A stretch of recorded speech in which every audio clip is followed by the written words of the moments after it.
नमस्कार दोस्तों, चलिए जानते हैं उत्तर प्रदेश की आज की 25 फटाफट बड़ी खबरें सिर्फ कुछ ही मिनटों में। पर उससे पहले आप उत्तर प्रदेश के किस जिले से ये वीडियो देख रहे हैं, कमेंट में जरूर बताएं। यूपी सरकार के फैसले से भड़के मंत्री संजय निषाद बोले हाई कोर्ट चलो। जी हाँ, योगी सरकार ने जाति लिखने और जाति आधारित रैली पर रोक लगा दी है। निषाद पार्टी के राष्ट्रीय अध्यक्ष और मंत्री डॉक्टर संजय निषाद इस फैसले से नाराज हैं और भदोही सभा में उच्च न्यायालय में चुनौती देने की बात कह चुके हैं। उन्होंने कहा कि जातियों की पहचान व गौरव बचाना जरूरी है और ये फैसले सामाजिक संतुलन पर असर डाल सकते हैं। विपक्षी नेताओं ने भी विरोध जताया और राजनीतिक हलचल तेज हुई है।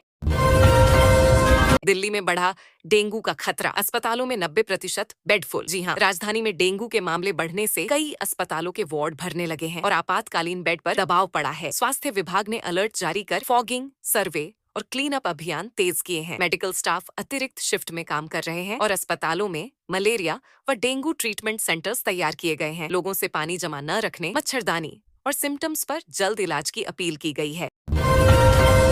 भारत नेपाल सीमा पर सेना का हाई अलर्ट। जी हाँ, पर्वतीय और सीमावर्ती इलाकों में सुरक्षा बढ़ा दी गई है और त्योहारी सीजन को देखते हुए निगरानी सतर्क कर दी गई है। स्थानीय कमान ने गश्त बढ़ाई, रुक रोक चौकियों पर बल तैनात किए गए तथा खुफिया सूचनाओं के आधार पर नियंत्रण बिंदुओं पर सतर्कता बढ़ाई गई है। प्रशासन ने नागरिकों से संदिग्ध गतिविधि की सूचना देने की अपील की है और सीमा पार समन्वय बनाए रखने के निर्देश दिए गए हैं ताकि किसी भी तरह की अनिश्चितता को रोका जा सके। कश्मीर में सेना और आतंकियों के बीच मुठभेड़। जी हाँ, पुलवामा जिले में सुरक्षा बल और आतंकवादियों के बीच देर रात मुठभेड़ हुई, जिसमें ऑपरेशन जारी रहा और कुछ आतंकवादियों के ढेर होने की सूचनाएं आई हैं। इलाके को सील कर व्यापक तलाशी अभियान चलाया जा रहा है तथा स्थानीय प्रशासन ने सुरक्षा बढ़ाकर नागरिकों को सुरक्षित बनाए रखने के निर्देश दिए। जवानों की सुरक्षा व इलाके की स्थिरता पर ध्यान रखा जा रहा है और घटना की विस्तृत जाँच चल रही है। चंद्रयान-3 ने भेजी नई तस्वीरें। जी हाँ, इसरो ने चंद्रयान-3 के लैंडर से प्राप्त उच्च रेजोल्यूशन तस्वीरें जारी की हैं, जो चंद्र सतह के सूक्ष्म ढांचे और भूवैज्ञानिक विशेषताओं को स्पष्ट दिखाती हैं। वैज्ञानिक इन चित्रों का उपयोग भूभाग विश्लेषण, संभावित सैंपलिंग साइटों की पहचान और भविष्य के मिशनों की योजना बनाने में करेंगे। शोधकर्ता कहते हैं कि यह डेटा मिशन के विज्ञान लक्ष्यों के लिए अमूल्य होगा और अंतरिक्ष अनुसंधान को नई दिशा देगा। मणिपुर में फिर से हिंसा भड़की। जी हाँ, चुराचांदपुर और आसपास के क्षेत्रों में समुदायों के बीच झड़पों से कई लोग घायल और कुछ की मौत की खबरें आई हैं और स्थिति तनावपूर्ण बनी हुई है। राज्य सरकार ने अतिरिक्त सुरक्षा बल तैनात करके कर्फ्यू नियंत्रणात्मक कदम उठाए हैं तथा राहत एवं बचाव कार्य तेज कर दिए गए हैं। प्रशासन, पुलिस और स्थानीय नेताओं के बीच शांति वार्ता के प्रयास और प्रभावितों को राहत उपलब्ध कराने के कदम चल रहे हैं। संसद का विशेष सत्र बुलाने पर राजनीति गरमाई। जी हाँ, केंद्र द्वारा विशेष सत्र बुलाने के फैसले के बाद विपक्ष ने एजेंडे की पारदर्शिता की मांग की और सत्र के उद्देश्य पर तीखी बहस चल पड़ी है। राजनीतिक पार्टियां मीडिया में अपनी आपत्तियां और उम्मीदें रख रही हैं तथा संसद परिसर के निकट सुरक्षा व व्यवस्थाएं कड़ी की गई हैं। सत्र के दौरान संवेदनशील विषयों पर चर्चा और संभावित कदमों को लेकर राजनीतिक बयानबाजियां तेज हैं और जनता का ध्यान भी केंद्रित हुआ है। मुंबई में भारी बारिश से जनजीवन प्रभावित। जी हाँ, लगातार हुई बारिश से कई इलाकों में जलभराव हुआ, लोकल ट्रेनों व सड़कों पर यातायात बाधित हुआ और लोगों की रोजमर्रा की जिंदगी प्रभावित हुई है। नगर निगम और आपदा प्रबंधन टीमों ने निकासी व राहत कार्य तेज कर दिए हैं तथा फोर्सेस को यात्रियों व प्रभावितों की मदद के निर्देश दिए गए हैं। मौसम विभाग ने सतर्कता बढ़ाने को कहा है और जनता से अनावश्यक यात्रा से बचने का अनुरोध किया गया है।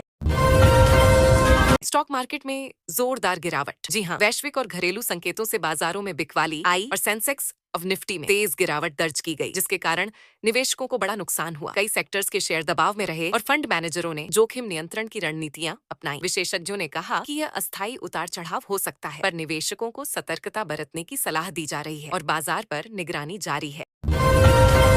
पाकिस्तान में इमरान खान को बड़ी राहत। जी हाँ, अदालत ने कुछ मामलों में राहत देते हुए पूर्व प्रधानमंत्री इमरान खान की सजा या कार्रवाई पर रोक के कदम उठाए हैं, जिससे उनकी राजनीतिक स्थिति पर असर पड़ा है और समर्थक उत्साहित दिखे हैं। इस फैसले के बाद राजनीतिक माहौल में हलचल हुई और विपक्षियों ने भी अपनी प्रतिक्रियाएं दी। आगे की कानूनी प्रक्रियाएं और चुनौतियां जारी रह सकती हैं और राजनीतिक विश्लेषक आगामी घटनाओं पर नजर बनाए हुए हैं।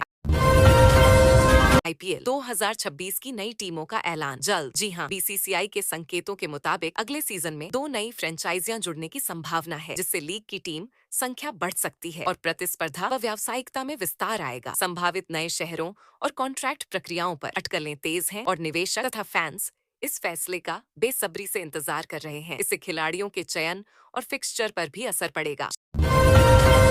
शेयर बाजार में अडानी ग्रुप के शेयरों में उछाल। जी हां, हालिया रिपोर्ट्स और निवेश धारणा में सुधार के चलते अडानी समूह के शेयरों में तेज बढ़त देखी गई और निवेशकों का विश्वास लौटने का संकेत मिला है। विश्लेषकों ने कहा कि सकारात्मक कारोबारी संकेत और कुछ स्पष्टताओं ने बाजार मनोबल बढ़ाया है। हालांकि सततता के लिए और प्रमाण चाहिए होंगे, पर फिलहाल बाजार में सुधार के लक्षण दिखाई दे रहे हैं और निवेशक सतर्कता के साथ अवसर तलाश रहे हैं।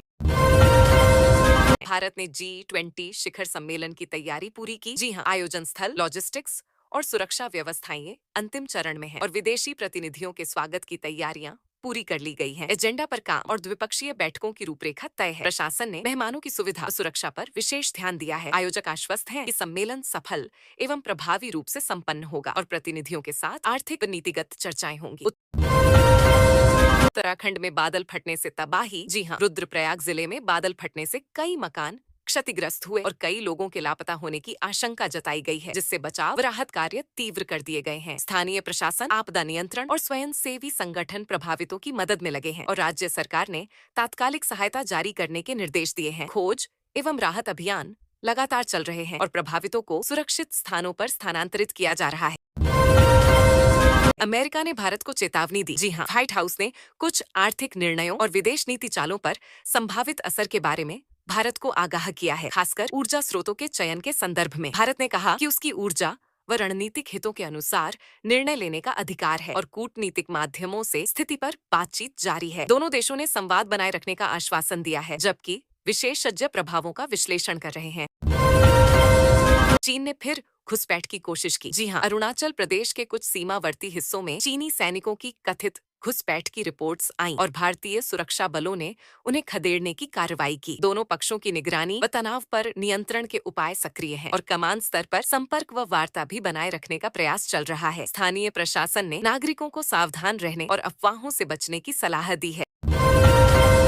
क्रिकेट वर्ल्ड कप के टिकटों की बिक्री में हंगामा। जी हां, ऑनलाइन प्लेटफॉर्म पर तकनीकी खराबी के कारण टिकट बुकिंग में समस्याएं आईं और हजारों प्रशंसकों को परेशानी का सामना करना पड़ा। आयोजक ने तकनीकी टीम को समस्या समाधान का निर्देश दिया और प्रभावितों के लिए वैकल्पिक व्यवस्था पर काम शुरू किया। सोशल मीडिया पर फैंस ने आक्रोश जताया और शीघ्र सुधार की मांग की, जबकि बोर्ड ने आश्वासन दिया कि समस्या को जल्दी ठीक किया जाएगा। दिल्ली मुंबई एक्सप्रेसवे का नया सेक्शन खुला। जी हां, सोहना से दौसा तक का नया हिस्सा यातायात के लिए खोला गया, जिससे दिल्ली जयपुर मार्ग पर समय और दूरी में कमी की उम्मीद जताई जा रही है। परिवहन विभाग ने सुरक्षा, संकेत और रखरखाव के निर्देश दिए हैं और यात्रियों ने सुविधा की सराहना की। वाणिज्यिक आवाजाही तथा आवागमन में सुधार से क्षेत्रीय कनेक्टिविटी को बढ़ावा मिलने की संभावना है।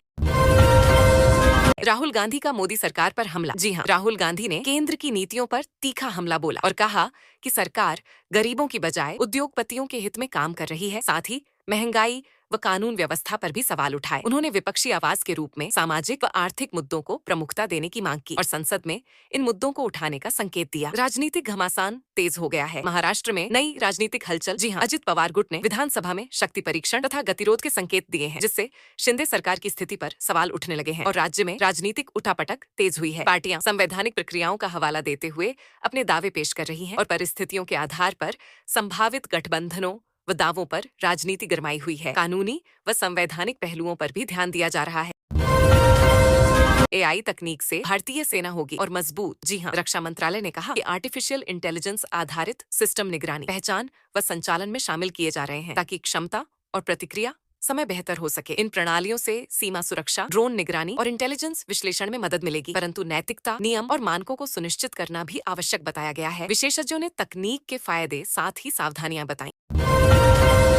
जम्मू कश्मीर में पर्यटकों की संख्या बढ़ी। जी हां, इस वर्ष रिकॉर्ड तोड़ संख्या में पर्यटक पहुंचे, जिससे स्थानीय अर्थव्यवस्था, आतिथ्य व सेवा क्षेत्रों को लाभ मिला है और रोजगार में इजाफा हुआ है। राज्य प्रशासन ने बुनियादी ढांचे, सुरक्षा और सुविधाओं में सुधार कर पर्यटन को बढ़ावा दिया है। स्थानीय व्यवसायियों ने सीजन में कारोबार बेहतर बताया और सरकार ने पर्यटन सुविधा व यात्रियों की सुरक्षा सुनिश्चित करने का आश्वासन दिया।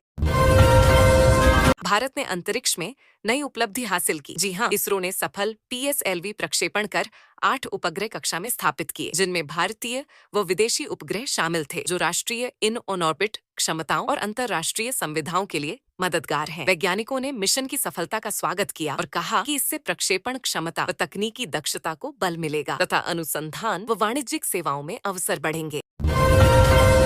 सऊदी अरब ने तेल उत्पादन घटाने का फैसला किया। जी हाँ, ओपेक देशों के इस निर्णय से अंतर्राष्ट्रीय कच्चे तेल की कीमतें बढ़ गई हैं और वैश्विक बाजारों में अस्थिरता का असर दिख रहा है। इस फैसले के कारण ऊर्जा आयातक देशों के लिए लागत बढ़ने की संभावना है और नीति निर्माताओं के लिए समायोजन की जरूरत होगी। अर्थशास्त्री व ऊर्जा विश्लेषक इस प्रभाव का आकलन कर रहे हैं और विकल्पों पर सुझाव दे रहे हैं।